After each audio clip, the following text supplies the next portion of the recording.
Thank you, ladies and gentlemen. If you are able, would you please stand now for the arrival of the official party. The Governor-General, His Excellency David Hurley, and Her Excellency Mrs. Linda Hurley, Senator Sue Lyons, the President of the Senate, His Excellency Dr. Siswo Pramono, who is the Ambassador of the Republic of Indonesia, the Foreign Minister, Senator Penny Wong, our former Prime Minister, Mr. John Howard, Auntie Jude Barlow and Mary Mudford, and Detective Inspector Mark Lang, OAM.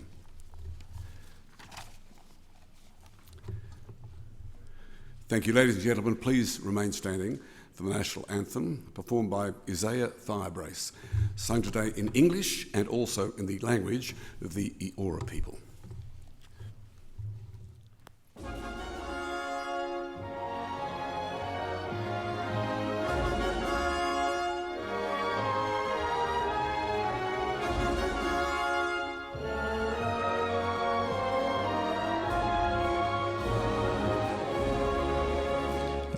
Australia gaya nyaya pun Eora Bajari. We've gold and soil and wealth for toil. Our home is girt by sea. Our land abounds in nature's gifts of beauty rich and rare. Guego, yego, going by Puba, Yerabana, Australia, gal. In joyful strains, then let us sing. Advance, Australia fair.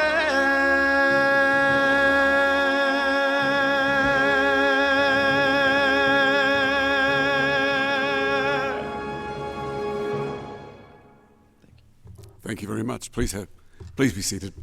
That's very different. Thank you, Isaiah. Welcome, everybody, this morning. My name is Ray Martin. I'm honoured to be with you on this very special day. To begin, a very warm welcome to all those who 20 years ago still feel the impact of that fateful night, all these years later. Those who lost loved ones, those who survived, those who helped in response, and all those who can remember. This service is for you today. Again, welcome, Your Excellencies. Welcome, Senator Wong.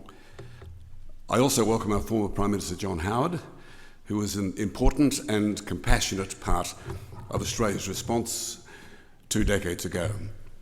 Welcome to members of Parliament who are with us today, the heads of government departments, past and present, who were deeply involved in Australia's response in 2002, and to Reece Kershaw, the Commissioner of the AFP, which also played a very critical role.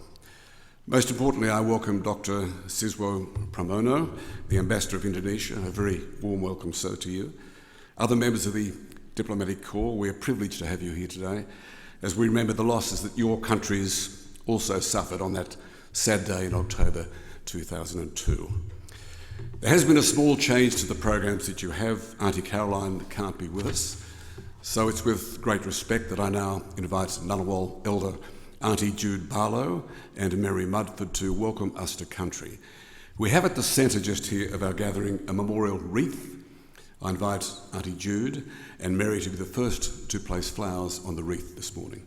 Please, ladies.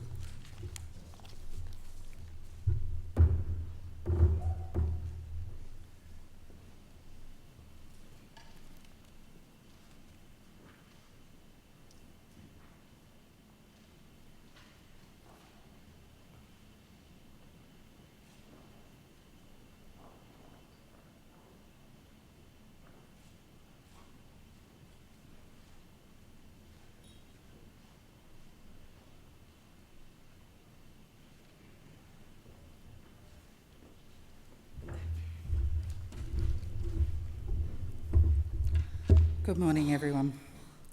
Yulma, Auntie Jude Barlow and I acknowledge the President of the Senate, Susan Lyons, Foreign Minister Penny Wong, and Their Excellencies, the Governor-General and Mrs. Hurley, the Honourable John Howard, our esteemed family and guests who were part of the Bali bombing, and our other esteemed guests and other First Nations people here today. A welcome is performed for the spiritual and physical protection of people entering the lands of the Ngunnawal people. It is a practice that has been performed for tens of thousands of years by First Nations peoples across Australia to welcome people onto their countries for the spiritual and physical protection whilst they are walking on our lands, to create and maintain harmony and ensuring bad spirits do not harm the country or the people who are walking on our lands. I now invite Auntie Ju Barlow to perform the Welcome to Country in language. Yulma, which is hello in Ngunnawal, and is the Ngunnawal people's gift to you all. So please use it when you're on Ngunnawal country to say hello, hi, or g'day. And it is an extraordinary privilege to be here today to welcome you all to the land of mine and Mary's ancestors on this sad but deeply moving occasion where we remember the loss of so many. On this day in 2002, 202 lives were lost, including 88 Australians. And people were just going about their lives when the unthinkable happened, when their lives and the lives of their families were irrevocably changed forever. And so today we remember those who lost their lives on that night, and not just Australians, but ordinary citizens from at least 22 countries, including the Balinese people. And many more were injured, and it was the largest loss of Australian life due to a terrorist attack. But one thing I know about Australians is that we are a resilient people. We face flood, fire, and a global pandemic with the spirit of our ancestors. Over the last couple of years, I've had 3 words roaming around in my head: resilience, courage, and unprecedented. And on this day in 2002, we faced an unprecedented event, yet the resilience and the courage of our fellow Australians and others was never more demonstrated than at that time. There were miracles performed to help those who were hurt. Other people put their own lives at risk to rescue others. Ordinary folk with extraordinary courage doing remarkable things to help their fellow human beings. And so today, I pay my respects to the family who have lost loved ones, those who have been injured, and to the good folk who rescued, who doctored, and who comforted others. I honour their memories and the memories of all who lost their lives, and I will remember them here on Ngunnawal country. I would now like to welcome you to the land of my ancestors in the language of my ancestors, a language once thought dead, but we know it was only sleeping, and we have awoken it. Yangu nalamanyin, donimanyin. Ngunnawal wari, Darwa wari. Marabiji mulangari jinyala. Kolumbani yarbinyin, naragana wali ninyin. Nuna yarbi yangu. Yuma lundi. Ngunnawal wari, Darwa wari. And this means today we're all gathering together on Ngunnawal country. And this is my ancestors' spiritual homeland.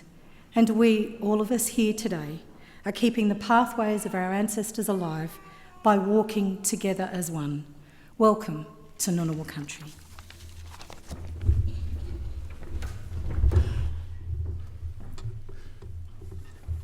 Thank you, ladies, for your generous words. It was shortly after 11 o'clock on that Saturday night, 20 years ago today, that the world changed for so many people with us this morning, and indeed for Australia.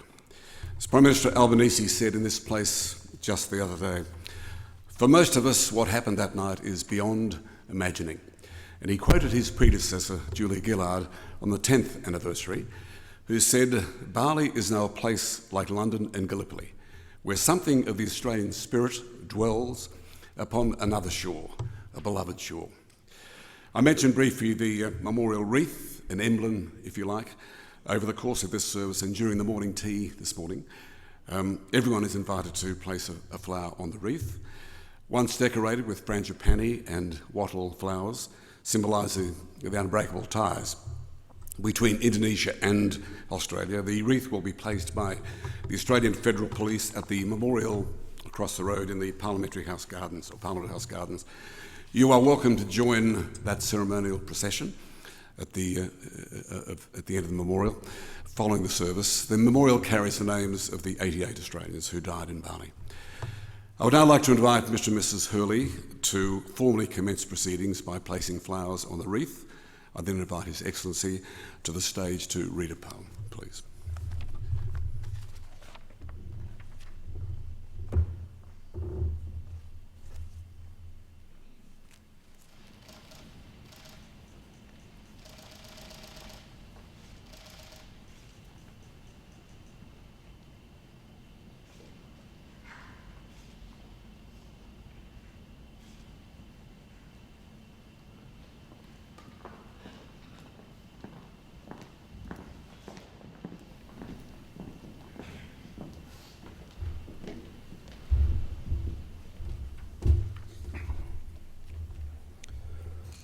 May time soften your pain.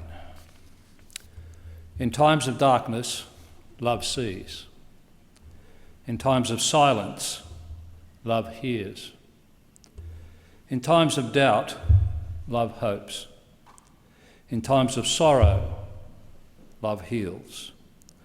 And in all times, love remembers.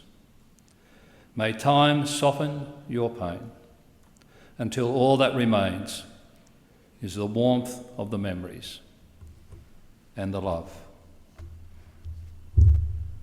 Semoga waktu merangingkan kepedihanmu. Dikala gelap, cinta melihat. Dikala hening, cinta mendengar. Dikala ragu, cinta berharap. Dikala duka, cinta menyembuhkan.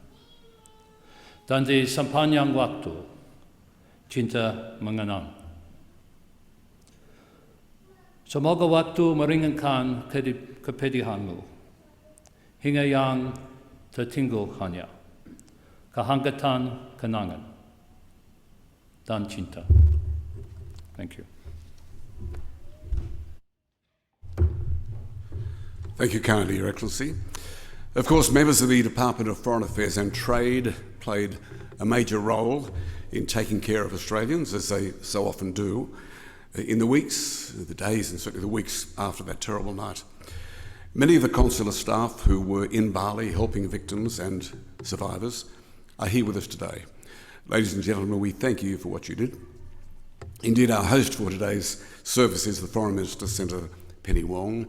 I invite the Minister to also place a flower on the wreath as we remember, please.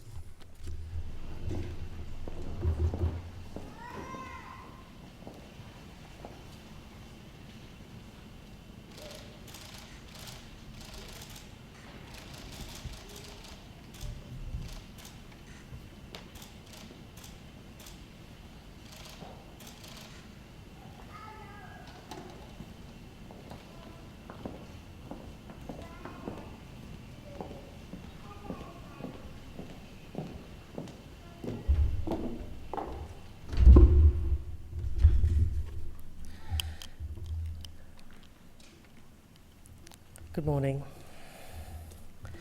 I begin by thanking Auntie Jude and Mary and acknowledging the traditional custodians of this land, the Ngunnawal people, and I acknowledge and respect their continuing culture and contribution to our nation and pay my respects to elders past, present and emerging.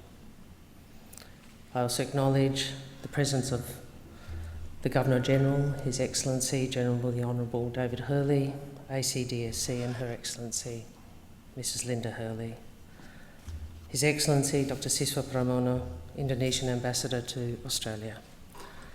Bapak Duta Besar, atas nama pemerintah dan masyarakat Australia, izinkan saya untuk menyampaikan sambutan yang hangat kepada Bapak dan juga untuk mengukuhkan ketangguhan, ketabahan dan kerjasama antara kedua masyarakat kita.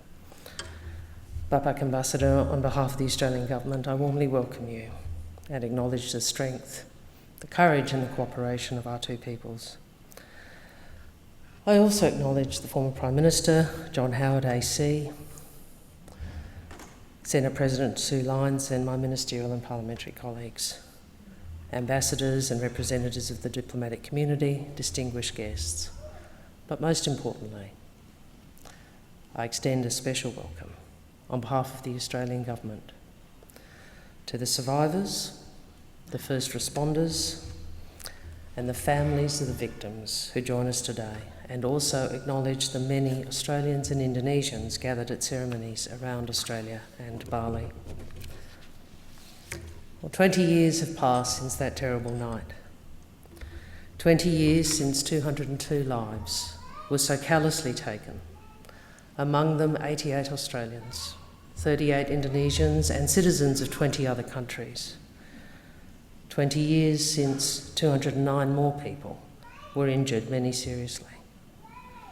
20 years of grief, 20 years of struggle to rebuild bodies and lives. So today we remember what was taken. Today we remember what was lost. And we wonder what might have been had they all come home. What hopes might have been realised. What dreams might have been dreamt. The conversations, the celebrations, even the arguments. In that moment of cold savagery 20 years ago, the usual contours of life's ups and downs were flattened, the bounty of life's adventure lost. And even after all this time, pain remains. But ultimately, the terrorists failed, because while an act of terror might shake us, it cannot change us. Those who attacked us wanted to divide Australia and Indonesia, to shatter the bonds between two great democracies, painstakingly built on multi-faith, multicultural foundations, and to strike at what makes us all human. But the worst of humanity brought out the very best. Out of that dark act were born such radiant acts of courage and of love. The story of that night is also one of great courage and resilience, a story that many of you here today know so well. Survivors became saviours, somehow overcoming their pain. First responders, among them medical staff, police, embassy and consular officials and local volunteers, ran towards the devastation, rescuing everyone they could, going back time and time again to help the injured and comfort the dying. In the face of exhaustion and horror, hospital staff in Bali worked relentlessly around the clock to save lives and treat catastrophic injuries. There were outstanding contributions that night and afterwards from across the Australian Government. People like Australia's Consul General, Ross Tyso, and Vice Consul David Chaplin, both with us today, were among the first on the scene. They comforted the victims, including those who could not be saved, desperately arranging phone calls so loved ones could speak with them in their final moments. Civilian and military aircraft mobilised to transport the victims, regardless of nationality, to Perth, to Darwin and other specialist burns units. Australian medical staff, including Dr Fiona Wood and Dr Len Notaris, undertook life-saving surgery and medical treatment on the many dozens of seriously injured victims, keeping them alive when hope seemed lost and nursing them through their pain. And against terror's cruel offering, that was the greatest response. Care, compassion, community, and a bond between two peoples that could not be broken. The Bali bombers tried to drive Australia and Indonesia apart, but the story of our two nations over these past 20 years tells us something different. Our story is one of defiance in the face of terror, of resolve to work together and face future challenges side by side, of unity, of friendship, and of cooperation. Our people and our communities share a special connection that goes beyond governments and goes beyond politics. Then, now, and into the future. But today we share our grief as Australians. We shoulder our sorrow alongside the people of the 21 other nations who lost their own that night. And we hold in our hearts those we lost. We hold in our hearts the survivors and all the first responders. We hold in our hearts all who have carried the burden of loss and the unshakable weight of memory, and all the survivors we have lost in the 2 decades since. We remember you, we honour you, and we stand with you.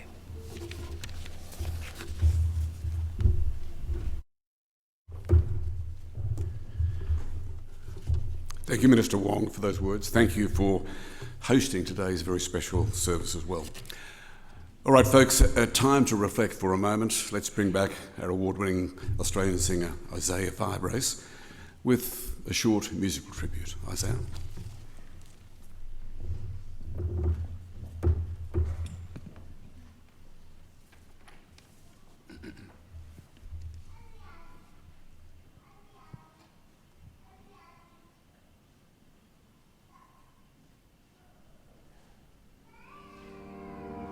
Oh,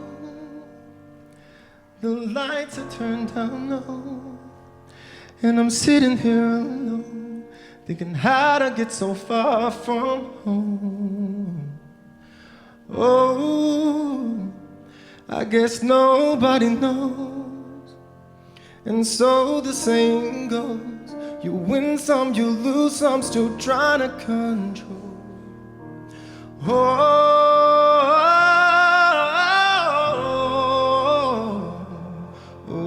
Since I've been away from you,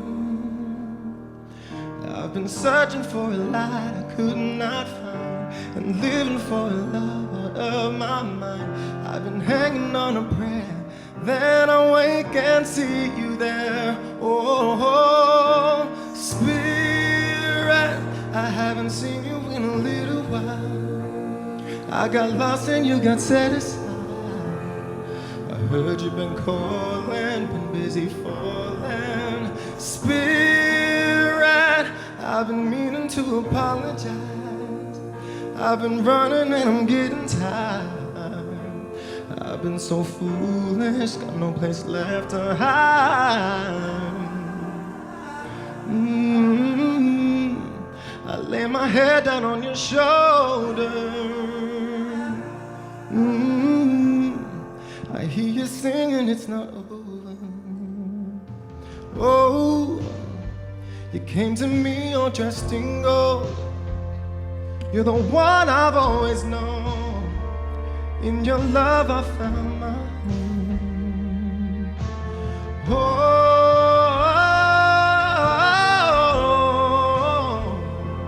Oh, when I wake I feel you there. You take away all of my care. Spirit, I haven't seen you in a little while. I got lost and you got set aside. I heard you've been calling, been busy falling. Spirit, I've been meaning to apologize. I've been running and I'm getting tired.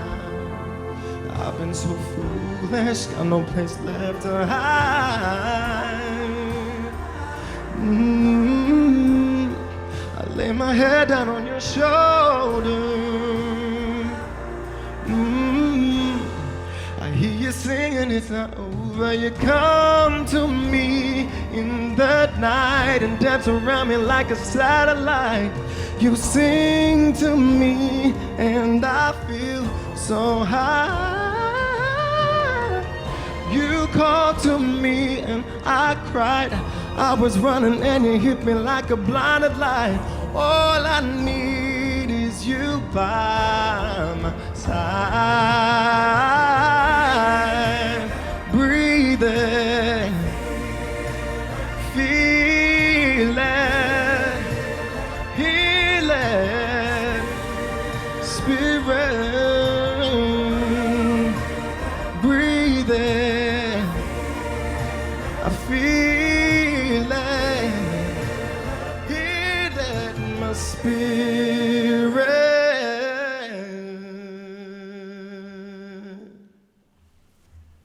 Thank you. Thank you, Isaiah. Thank you for your spirit. In a moment, I'd like to invite to the stage our dear friend Dr. Siswo Pramono, who's the Indonesian ambassador. The evil attacks in Kuta that Saturday night also took the lives of 38 innocent Indonesian people. We acknowledge, as the Minister said, the close friendship between our two countries, perhaps even made closer by the terrible tragedy and its aftermath. Ambassador, we invite you to also remember with us, please.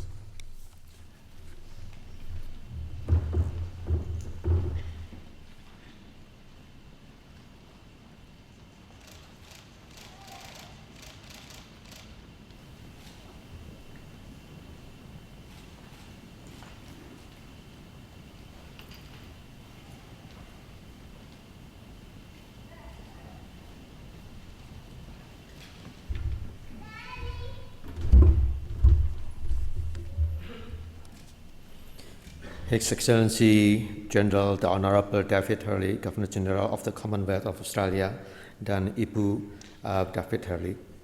The Honourable Senator Penny Wong, Minister of Foreign Affairs. The Honourable John Howard, former Prime Minister of Australia. The Honourable Member of the Parliament, Excellencies, ladies and gentlemen. I would like to begin by acknowledging the traditional owners of the land of the Ngunnawal country on which the commemoration event took place today, and pay my respect to their elders, past, present, and emerging. 20 years ago today, a hideous crime struck, and it was one of the saddest days in Indonesian history.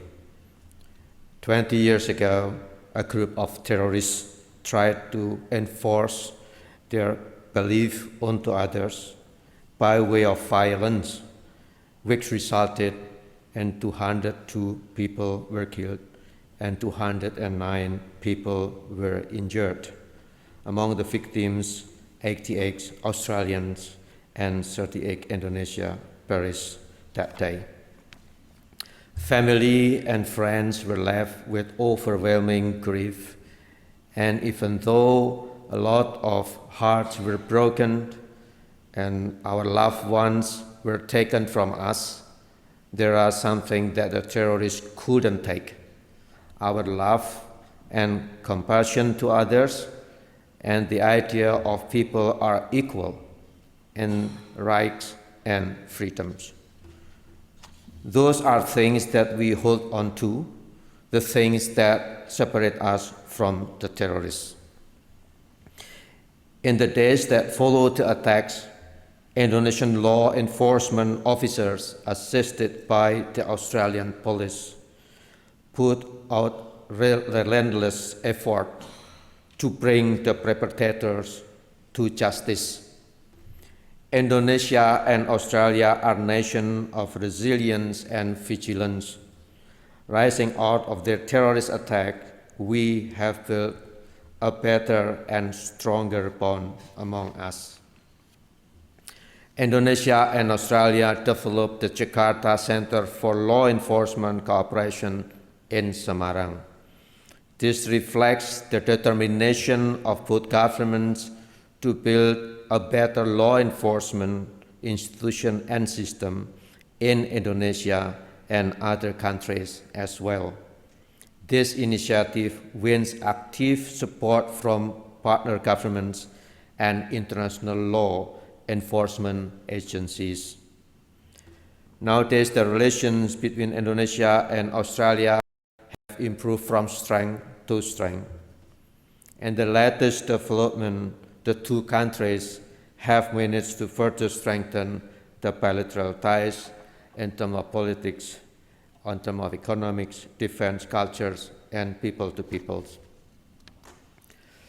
The visit of Prime Minister Albanese to Indonesia and the delegation last June has further strengthened these strategic partnerships. Indonesia and Australia are not just neighbors, but most importantly, we are also partners. In socio-cultural relations, students studying in both countries, tourism and other areas give rise to multi-track relation, the strengthening of people-to-people ties. And just as partnership works, Indonesia and Australia provided support for each other during difficult times. Indonesia sent firefighters to help with bushfire in Australia, and likewise, during this global COVID-19 pandemics, the outbreak of lumpy skin and foot and mouth diseases, Australia helped Indonesia a lot. Lastly, I would like to reiterate the unwavering commitment of Indonesia to combat terrorism. The people of Indonesia stand strong against terrorism that threaten our democracy and our national security, our national integrity. Indonesia's unity and diversity, Bhinneka Tunggal Ika, is the foundation of our culture, the culture of tolerance, peace, and mutual respect, the culture that is also strongly held and practiced by the people of Australia.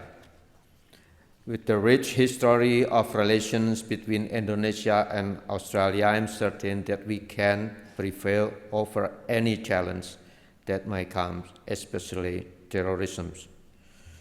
Today, as we commemorate the 20th year of Bali bombing in Australia and in Indonesia, we vow for a strengthened partnership between the two great nations so that the heinous crime will not be repeated again in the future. Thank you very much.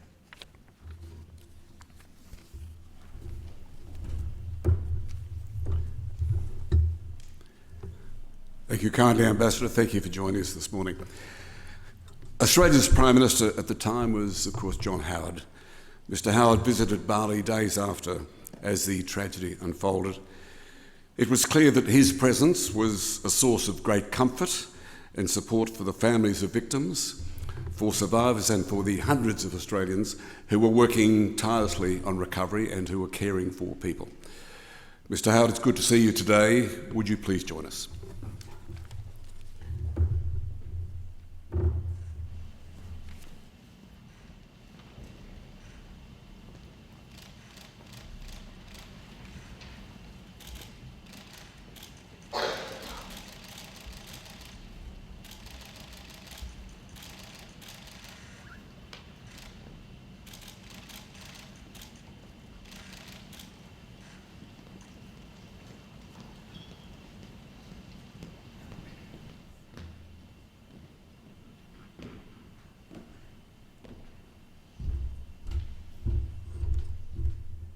Your Excellency, Mrs. Linda Hurley, Senator Penny Wong, the Minister for Foreign Affairs, other ministers, the President of the Senate, Senator Birmingham, the Leader of the Opposition in the Senate, ladies and gentlemen, I'm honoured to say a few words at this very important gathering.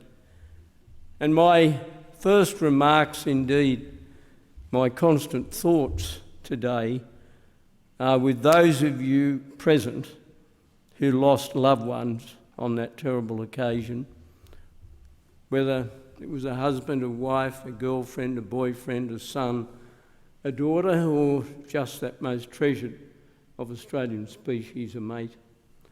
It was a terrible experience. An act of terrorism, I said at the time, was too antiseptic a term to describe what had happened. What had happened was brutal, villainous murder. And out of this terrible tragedy, which has continued to cause heartache and grief, there developed a resolve very early on between our two nations to find those responsible and to make their prosecution, their conviction and prosecution, an example to not only the people of Australia and Indonesia, but to the people of the region and the world, of our determination to resist this kind of evil behaviour.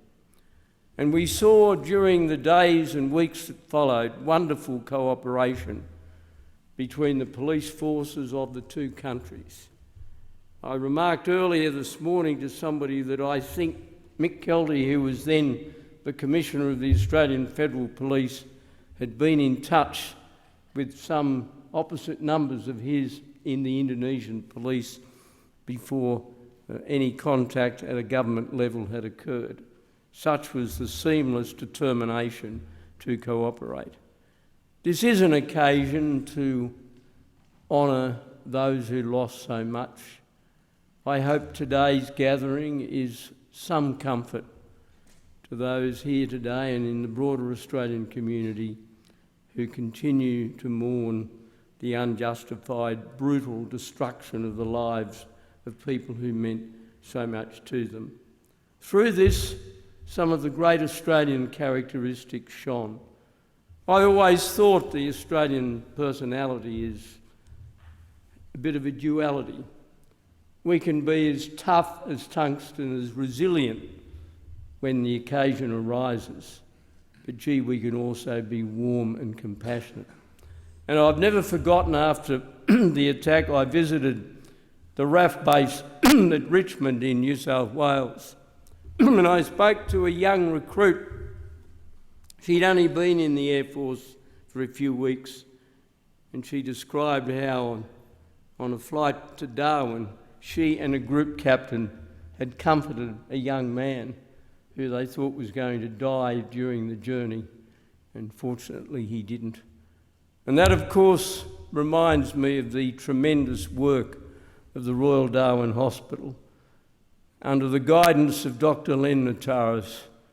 It didn't matter where the person came from, whether the person was an Australian, an Indonesian, a Brit or whatever. Everybody was looked after. And of course, the magnificent work of the burns unit of the Royal Perth Hospital under the leadership of Fiona Wood. It was just extraordinary. Rightly, she was a native of Yorkshire to become an Australian of the Year. I could think of wonderful further stories, but it is an occasion to honour Ross Tyso, the Consul General, who was on the streets of Bali immediately afterwards. And I was able, within a few hours, to speak to him on the phone, and Rick Smith, who was our ambassador in Jakarta.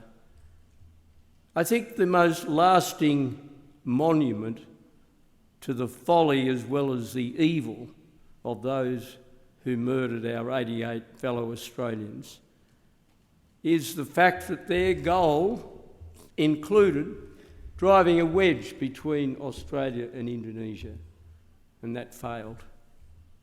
Australia and Indonesia worked together. They prosecuted together, they convicted together, and they have become closer, not further apart, as a result of this particular incident. So it's a reminder of a number of things. It's a reminder that evil is always there, and there's no permanent barrier to evil, but we can prepare ourselves and better deter it in the future. And that's what we've done over the last 20 years. The intelligence arrangements that have been sustained by both sides of politics in Australia have endured and strengthened, and we will never know what evil attacks those intelligence arrangements have effectively deterred, and we should always keep that in mind. The other thing we should remember is that the spirit of the young will never be dented. Bali was regarded at the time of the attack as almost part of Australia, although politically it wasn't. Sentimentally it was. The Balinese people are much loved by Australians, particularly by the young of this country who've been there. And of course, what the terrorists failed to achieve was to dent that spirit. The young of Australia have continued to seek adventure. The young of Australia have continued to go to Bali. Now, can I say to all of those who demonstrated in the aftermath of this terrible attack, the police, the military, the superb cooperation between the different elements of our response effort, can I say that they did Australians proud. They demonstrated the best of the Australian spirit.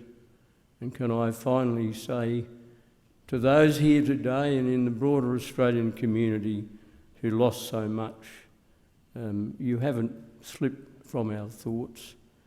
We understand that the pain continues, but remember that there are a lot of your fellow Australians who feel with you, and although we cannot have the pain and the anguish that you have, I hope the fact that we care for you and understand what you have endured is of some comfort and some support.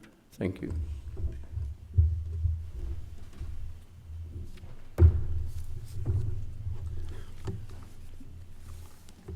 Thank you kindly, Mr. Howard.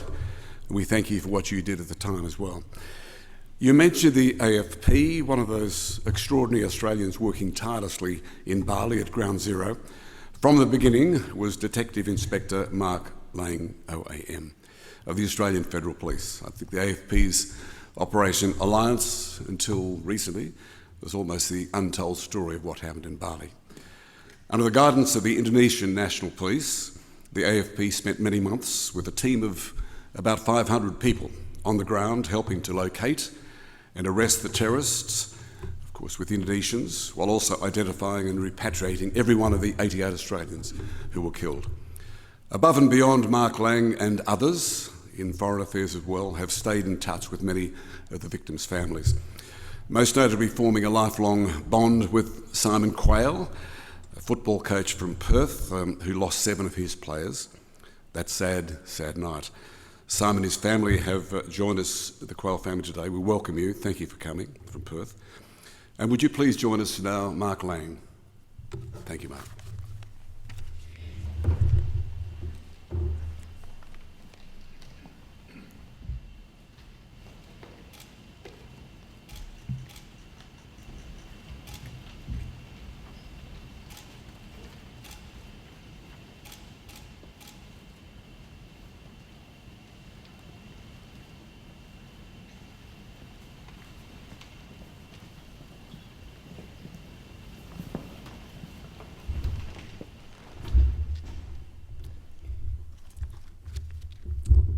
Thank you, Ray. I'm extremely honoured to represent first responders, and in fact all responders, that contributed to the aftermath of the terrorism incidents that occurred on the 12th of October 2002. I chose today not to wear my uniform because although I responded as a police officer, today I'll represent and respect the thousands of responders to these incidents in Bali. The responders that provided assistance to people in Bali, Australia, in fact around the world, they are just too vast in their numbers to list, but you know who you are.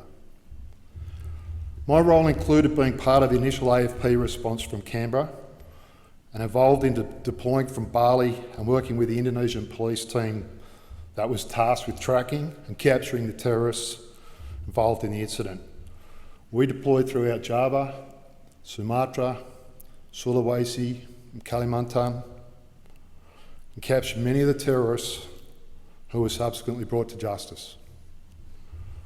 Upon arrival in Bali, we were confronted with scenes of absolute devastation, loss of human life, survivors with horrific injuries, emotion-charged family members and friends of the missing, massive property damage, a multitude of other issues that I now go with a mass casualty event caused by mass explosions.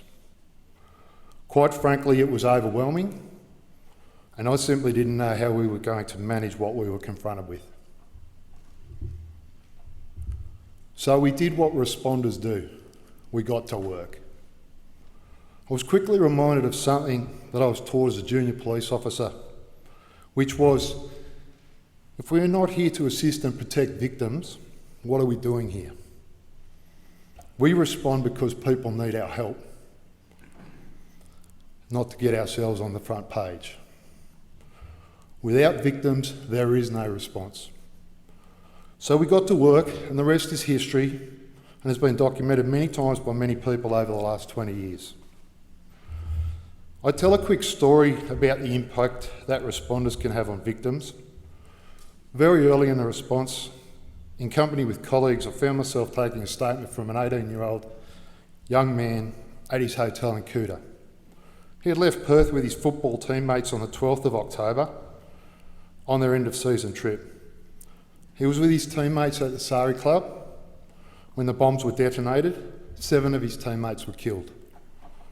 This was the very first time, and in fact the very first day, that he'd ever left Perth. He was terrified. As I completed his statement, he said to me, "They're going to come back and get me, aren't they?" I said, "Who are you talking about, mate?" And he said, "The terrorists." I said, "No, mate, they're not going to come back and get you. I'll make sure of that. And if you are scared, you can come and stay at our hotel down the road. It's full of police." He chose to stay with his mates. It was not until some time later that I was made aware of the profound and positive impact that my words of support had on that young man. I'm still in touch with him today, and he's doing well. I would like to acknowledge everyone that responded to this tragedy, at the time, after, and in some sense still today. It was an unprecedented, massive multi-agency response, and any and all success that is attributed to the operation is due to the cooperation between all of the agencies and all of the responders involved. On the subject of responders, I want to acknowledge the Indonesian police that we worked with in the field. As a result of their absolute dedication and sheer tenacity, many terrorists were caught and brought to justice. These police, well, we came to consider them our brothers. I want to acknowledge all the victims, especially the thousands of family members, loved ones and friends who were also profoundly affected by the tragic events that we commemorate today. On behalf of all responders to all victims of all crimes, mass casualty events and many other forms of tragedy, thank you for allowing us to serve.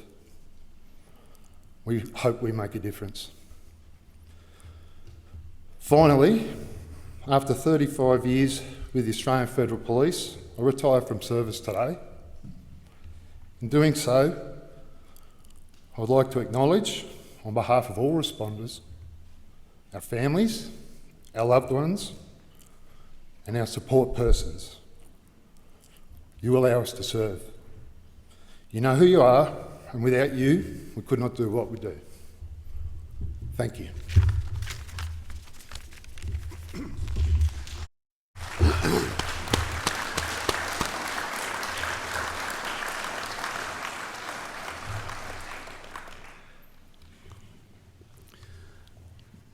Thank you, Mark.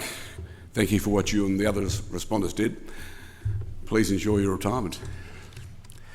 I didn't want to single anybody out, but Mark was talking about the Australian responders, and I noticed in our group today, with us today is Richard Joy's CV. Richard was awarded the Cross of Valour, which is the civilian CV for his heroic work in rescuing Australians from the Sari Club. Richard, thank you for what you did, and again, I know that you represent all those responders, but welcome. It's lovely to have you here. All right, ladies and gentlemen, in a moment, Pak G'day will play a beautiful Balinese rhythm for us on the suling, the Balinese flute. But before that musical interlude, I ask that you join us in a moment's silence to pause and reflect and remember.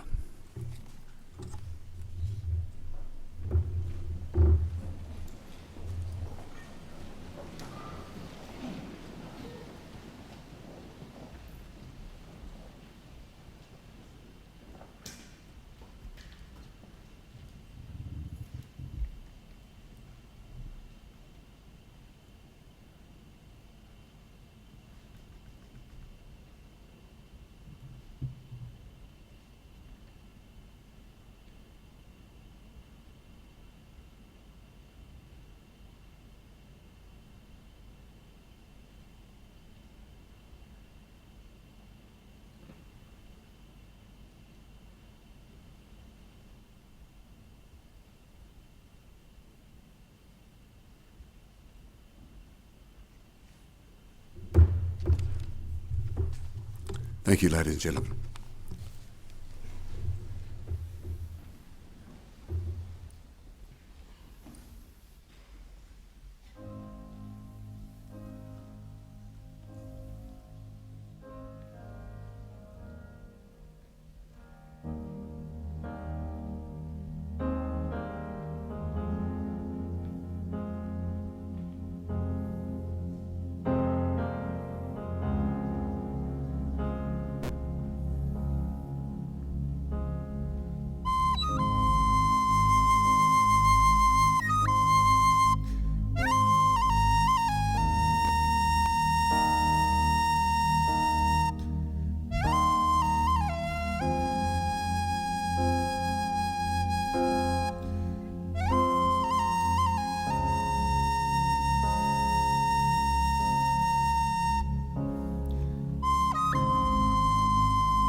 Thank you, Pak de Gay. That was delightful and moving. He looks like a puck, doesn't he? Thank you very much indeed for that. Ladies and gentlemen, that concludes the formal part of our commemorative service today. Our host, Penny Wong, would like to invite you all to enjoy some morning tea down the back of the room. It's also a chance to perhaps reconnect with some of those who share your story, who perhaps understand. I invite our 4 Australian Federal Police officers to please come forward to assist with the wreath. During morning tea, we invite you, as I mentioned, to place a flower on the wreath, to maybe pause and reflect and remember yourself. Thank you, gentlemen. Not that you can ever forget. As I mentioned earlier, the police will shortly lead a ceremonial walk to the Bali bombing memorial in the formal gardens on the eastern side of Parliament House.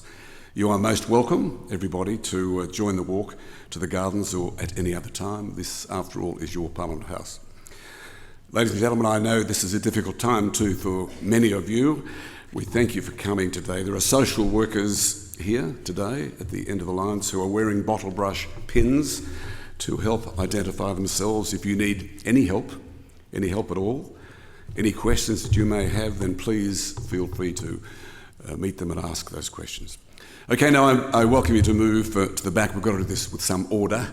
To the back of the room for morning tea. May I ask that you use the centre aisle if you would like to go back and have a cuppa. For those wishing to place a flower on the wreath, please make your way down the side aisles each side and please enjoy yourselves. Right, to lead us into our morning tea break, let's welcome back our troubadour, Isaiah Firebrace, joining the wonderful string quartet here with a little Beatles tribute, we hope, an appropriate sentiment for everybody today. Here Comes the Sun.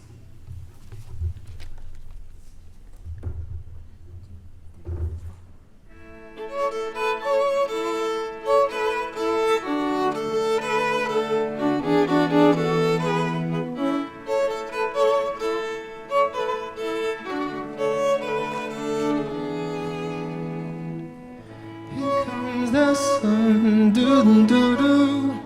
Here comes the sun. I say it's alright.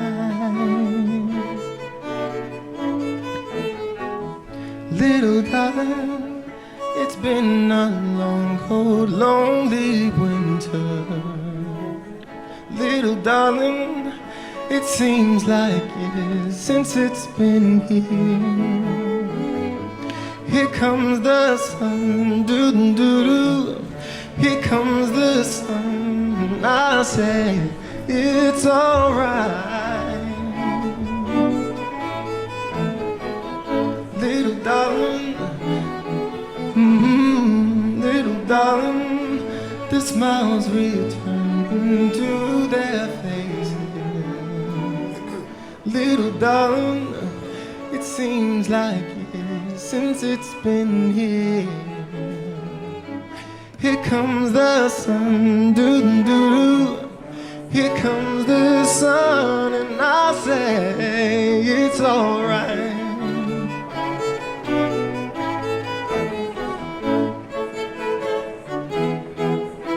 Sun, sun, sun, here it comes.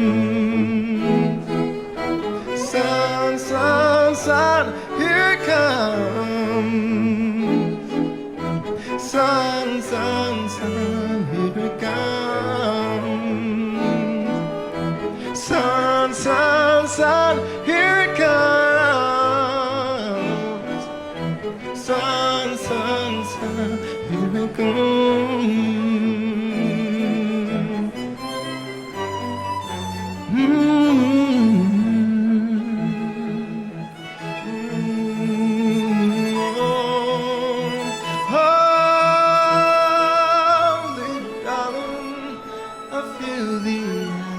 Slowly melting, little darling, it seems like years since it's been clear.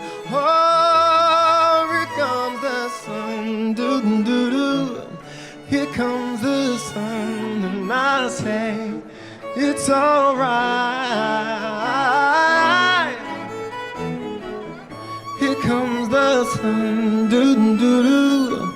Here comes the sun, and I say it's alright.